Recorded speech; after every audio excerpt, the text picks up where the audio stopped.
बिस्मिल्लाहिर्रहमानिर्रहीम रब्बि इश्रह ली सदरी वयस्सिर ली अमरी वहलुल उक़दतम मिन लिसानी यफ़क़हू क़ौली सदक़ल्लाहुल अज़ीम। अज़ीज़ पाकिस्तानी, अस्सलाम वालेकुम।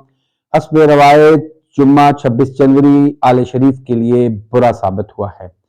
पीटीआई को सुप्रीम कोर्ट ऑफ पाकिस्तान से बड़ा रिलीफ मिला है। सनम जावेद खान, चौधरी परवेज इलाही, शौकत बसरा और उनके अलावा मलक उमर असलम और मेजर ताहिर सादिक को सुप्रीम कोर्ट ने इंतखाबात लड़ने की इजाजत दे दी है। पीटीआई के लिए एक बड़ी हौसलामंद खबर है, मगर यकीनन आरिफ शरीफ को शदीद धचका लगा है। उनकी उम्मीदों पर औस पड़ी है और उनके ख्वाब चिकनाचूर होते दिखाई दे रहे हैं। यकीनन इस वक्त जाती उम्रा में शोक का समा होगा और अपनी किराए पर लिए गए चुड़ैलों, जिन्नों, भूतों से ये शिकवे किए जा रहे होंगे कि आपने तो हमें यकीन दिलाया था कि आपको इंतखाबात के लिए फ्री रन मिलेगा, आपके मुकाबले में कोई लड़ने वाला नहीं होगा। हालांकि नाज़रीन, अगर देखा जाए तो सूरत हाल इससे कुछ मुख्तलिफ नहीं है। लाहौर की आधी नशिस्तों पर आले शरीफ इंतखाबात लड़ रहे हैं और उसकी वजह यह है कि उन्हें शिकस्त का खौफ है। इसके अलावा कसूर, कराची, मानसहरा और दीगर शहरों की सीटों से भी आले शरीफ किस्मत आजमाई कर रहे हैं, क्योंकि दर हकीकत उनका अवाम से एतमाद उठ गया है। वो जानते हैं कि अवाम उनके घिनौने और स्याह चेहरों को पहचान चुके हैं और उनकी वतन दुश्मन और अवाम दुश्मन पॉलिसियों के नतीजे में पाकिस्तान के एक आम शहरी के लिए जीना दो भर हो गया है। उसके लिए अपनी गुज़र औक़ात इंतहाई मुश्किल हो गई है। उसकी जिंदगी कसम पुर्सी के आलम में गुजर रही है। उसको अपने बच्चों को 2 वक्त की रोटी देना तकरीबन नामुमकिन होता जा रहा है। महंगाई इस वक्त आसमानों को छू रही है। महंगाई ने तकरीबन पिछले 50 साल के तमाम रिकॉर्ड तोड़ दिए हैं। वो एहसन इकबाल जैसे चवल जो कहते थे कि 10 से 11% महंगाई होगी, उन जैसे नालायक और 2 नंबर किस्म के अरस्तु, जिनको यही नहीं अंदाजा था कि उनके दौर में महंगाई 11% नहीं 33% से ज्यादा होगी, यानी कि 3 गुना ज्यादा होगी। इन जैसे बेशर्मों को यकीनन अवाम पहचान चुकी है। कुछ गुमराह कुन और जाहिल लोग अब भी मौजूद हैं, मगर अवाम की गालिब अक्सरियत इस वक्त आले शरीफ और जरदारियों के बुरे, बद और स्याह चेहरों को पहचान चुके हैं। आले शरीफ की हालत यह है कि NA 117 से हमजा के मुकाबले में आलिया हमजा मलिक लड़ रही हैं, एक निहत्ती औरत जो पिछले 9 माह से एक नाकर्दा जुर्म की सजा में जेल में है, क्योंकि इस वक्त स्टेट के जो अदारे हैं, अदलिया है, वो मैनेज्ड है, वो कंप्रोमाइज्ड है। वो फैसले दे रहे हैं जो उनसे ताकतवर लोग ले रहे हैं। वो फैसले दे रहे हैं जिनके पास उनकी नंगी वीडियोस हैं या उनकी करप्शन के वाज़ेह सबूत हैं। और मरियम नवाज ये बार बार कह चुकी है कि मेरे पास बड़े बड़े ताकतवर लोगों की नंगी वीडियोस हैं। और मेरे मोहतात अंदाजे के मुताबिक आले शरीफ के पास इस वक्त पाकिस्तान की ब्यूरोक्रेसी, जजेस और इंतजामिया के 6000 से ज्यादा नाजेबा और नंगी वीडियोस उनकी आर्काइव में महफूज हैं। NA 119 से सनम जावेद खान मरियम नवाज का मुकाबला करेंगी, और अगर पीटीआई का वर्कर ने सनम जावेद की कैंपेन अच्छी चलाई तो यकीनन वो मरियम नवाज के परखच्चे उड़ा देंगी। और तीसरी तरफ NA 130 पर नवाज शरीफ का मुकाबला हकीकी सिंफ आहन डॉक्टर यास्मीन राशिद के साथ होगा। 76 साल कैंसर की पेशेंट ये खातून पाकिस्तान की सबसे बड़ी गायनाकोलॉजिस्ट पिछले 9 महीने से कैदोबंद की सौतें काट रही है। उस जुर्म की, किस जुर्म की? 76 साल औरत पर दहशतगर्दी के बगावत जैसे संगीन मुकदमात बनाकर उनको जेल में रखा गया है। आले शरीफ गैरत से आरी हो चुके हैं। उनकी कबीनगी और खबासत उस लेवल पर पहुंच चुकी है कि जहां वो नहत्ती औरतों से मुकाबले से खौफजदा है। मैं तो समझता हूं कि नवाज शरीफ में थोड़ी सी रत्ती बराबर की कोई गैरत होती, कोई सेल्फ रिस्पेक्ट होती, तो वो खुद हुकूमत पाकिस्तान को कहता, सुप्रीम कोर्ट के चीफ जस्टिस से रिक्वेस्ट करता कि डॉक्टर यास्मीन राशिद को आजाद किया जाए ताकि मैं उनके साथ खुले मैदान में मुकाबला कर सकूं। पीटीआई के वर्कर्स को यकीनन खुशी हुई है, सुप्रीम कोर्ट से उनको रिलीफ मिला है। शायद आने वाले 1-2 दिन में मजीद कुछ लोगों को रिलीफ मिल जाए। लेकिन इस वक्त पीटीआई अपनी कैंपेन को भरपूर तरीके से चला रही है।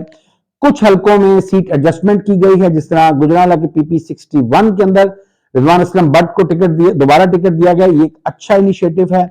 मैं समझता हूं कि जो NA 56 और 57 है रावलपिंडी, उन पे भी पीटीआई को रिकंसिडर करना चाहिए और एक बार फिर शेख रशीद और उनके भतीजे राशिद शफीक को अपने साथ लेकर चलना चाहिए। बहरहाल पीटीआई के वर्कर्स को ये मैं चीज बताना चाहता हूं कि इन खुशियों पर आपको कनात नहीं करनी चाहिए। आपकी जंग बड़ी लंबी है। याद रखें, आप उन लोगों से इक्तदार छीनने जा रहे हैं, आप उन कुव्वतों को शिकस्त देने जा रहे हैं जिन्हें स्टेटस को की कुव्वतें कहा जाता था। इधर हकीकत अवाम की बदतरीन दुश्मन कुव्वतें होती हैं। ये दर हकीकत रियासत की सबसे बड़ी दुश्मन कुव्वतें होती हैं। ये वो कुव्वतें हैं जो अपने मुफाद के लिए रियासत को बेच सकती हैं। इन्हीं कुव्वतों के बारे में अमेरिकन सेंटर ने कहा था कि पाकिस्तान के लोगों के बारे की परवाह ना करें, ये तो चंद डॉलरों में अपनी मां भी बेच सकते हैं। तो मां तो वतन, मां से ज्यादा क्या है? वतन और मां एक ही जैसी दो चीजें हैं। और इन्हीं लोगों की वजह से सन 1971 में पाकिस्तान दो लख्त भी हुआ। तो एक मुश्किल जंग है। आपको 76 साल से जो उनका कब्जा है उसको छुड़ाने के लिए बहुत जोर लगाना पड़ेगा। हो सकता है इन इंतखाबात में आप वो मतलूबा नताइज हासिल ना कर सकें जो कि इस वक्त की अवामी राय के मुताबिक होने चाहिए, मगर यहां आपकी कोशिश और आपकी जंग रुकेगी नहीं। आपका लीडर एक दलेर इंसान है। उसने डीलों को मुस्तरद किया है, उसने लंदन के फ्लैट्स के ऑफरों को मुस्तरद किया है, उसने दुबई में महल्लात और अमेरिका में बड़े बड़े विलास की ऑफर्स को मुस्तरद किया है। उसने आपकी हकूक की और आपकी आजादी की जंग लड़ने का ऐलान किया है। उसने कहा मैं जेल में मर जाना पसंद करूंगा, मैं जेल में कैद रहना पसंद करूंगा, लेकिन मैं अवाम के मुफादात पर कोई सौदा नहीं करूंगा। जिनका लीडर ऐसा मर्द आन हो, जिनका लीडर इतना हौसलामंद और मर्द हुर हो, जिनका लीडर इतना बेबाक, तबंग, बाकरदार और साफ दामन वाला हो, तो फिर उनके भी हौसले चट्टानों की तरह फौलादी पुख्ता होना चाहिए। याद रखिएगा, ये जंग अभी तवील है और आपको आगे बढ़ना है। हां, इसमें एक सूरत हाल हो सकती है कि कोई ऐसा बड़ा हादसा हो जाए जो चंद लोगों के लिए तो जहमत हो मगर पूरी कौम के लिए रहमत हो। बाज़ औक़ात हादसे ही मुल्कों को, बड़े कौमों को बड़े हादसों से बचाते हैं। ये चंद हादसे कौमों का जो तारीखी कोर्स ऑफ एक्शन है उसको बदल देते हैं, तारीख के धारे का रुख मोड़ देते हैं। तो पाकिस्तानियों, कोशिश जारी रखें, अपनी हिम्मत को जवान रखें, अपने अदादों को पुख्ता रखें, लड़ने के लिए तैयार रहें, क्योंकि हक छीने बगैर नहीं मिलता। नाज़रीन, इस वक्त पाकिस्तान में कुछ सस्ता नहीं है, सब महंगा है। महंगाई पिछले 47-48 साल 1976 में जो सबसे ज्यादा महंगाई थी, आज की महंगाई ने उसका रिकॉर्ड तोड़ दिया है। इमरान खान के दौर में महंगाई की शरह तकरीबन 12% थी, जो आज बढ़कर इस वक्त 47% पर पहुंच चुकी है। इसका मतलब है कि तकरीबन 35% महंगाई पिछले 22 महीने में बढ़ी है। इसके नतीजे में चीजों की कीमतें, अशिया खुर्दनोश की कीमतें सब आसमानों को छू रही हैं। प्याज की मिसाल दूंगा, बुनियादी इंग्रेडिएंट है एक सालन का या एक जो खाना पकाते हैं, वो इस वक्त 400 रुपए किलो रावलपिंडी इस्लामाबाद में फरोख्त हो रहा है। चिकन जो हमारे बच्चे पसंद करते हैं, जो एक आम इंसान की खुराक है, वो 650-700 रुपए केजी मिल रहा है। मटन तो इंसान आम शहरी की सोच से बाहर हो चुका है, वो 2500 रुपए किलो तक पहुंच चुका है। बीफ 1100-1200 रुपए किलो में बिक रहा है। गैस के वो बिल जो पिछले साल 500 रुपए के आते थे, वो इस साल 5000 आ रहे हैं। बिजली की कीमतें ऑलरेडी 60 से 65 रुपए यूनिट पर पहुंच चुकी हैं। आटा महंगा, दालें महंगी, चावल महंगे, घी महंगा, कोई चीज ऐसी नहीं जो अवाम की दस्तक में हो। मगर इस महंगाई के आलम में भी पाकिस्तान की मौजूदा सरकार को मैं मुबारक देता हूं कि चंद चीजें उन्होंने सस्ती रखी हैं।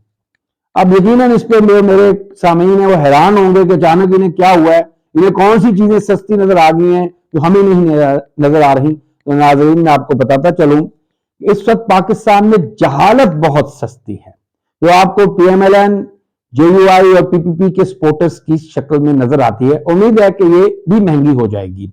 पाकिस्तान में फिस्तायत आम हो गई है। पाकिस्तान में जुल्म बर्बरियत इतनी सस्ती है कि उसका राज चल रहा है।